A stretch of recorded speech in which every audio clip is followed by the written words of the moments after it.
মিঠু, তোর হাতে বিরিয়ানির প্যাকেট কেন? ও আমাকে বিরিয়ানি খাওয়ায়া অজ্ঞান করে সবকিছু নিয়ে যেতে চাইছিল। কিন্তু আপনার মেয়ে তো অনেক চালাক, সে বিরিয়ানি খায় নাই। চুরি করতে আসছিস, তোর একদিন কি আমার একদিন। কি করতে এত কষ্ট করে পুরান ঢাকা যে বিরিয়ানি আনলা? তোমার সাথে মজা করতেছিলাম। তুমি আমার সাথে মজা করছিলা? এই বিরিয়ানি পুরান ঢাকা থেকে আনতে কত কষ্ট হয়েছে তুমি জানো? বন্ধুর হাতে পায়ে ধরে বাইক নিছি, পুরান ঢাকায় গেছি, সেখান থেকে বিরিয়ানি কিনছি। বিরিয়ানি নিয়ে আসার সময় আমাকে আলতু ফালতু পোলাপান রাস্তার মধ্যে আমার ধরছে। আরেকটা হলে আমার জীবনটাই তো চলে যেত। এই ছেলে কে, তোর রুমে কি করে? এই তুই কান্দাকাটি করতেছিস কেন? বাবা বুঝতেছো না, ভয়ে কান্নাকাটি করতেছি। এটা তো ছেলে না, এটা একটা চোর আমাদের বাসায় চুরি করতে আসছে।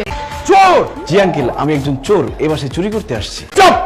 তুই ও চুরি করতে ঢুকলে তোর পাশে বসে কান্দাকাটি করছিল কেন? সে তো চোর, ধরা খাইছে। সে কাঁদবে নাকি নাচবে? সে ধরা পড়ছে, সে কান্নাকাটি করছিল, যাতে বলতেছিল আমি তাকে যেন ছেড়ে দিই, কিন্তু আমি তাকে ধরে রাখছি। জি আঙ্কেল, আমাকে ছেড়ে দেন। চুপ! মিঠু, তোর হাতে বিরিয়ানির প্যাকেট কেন?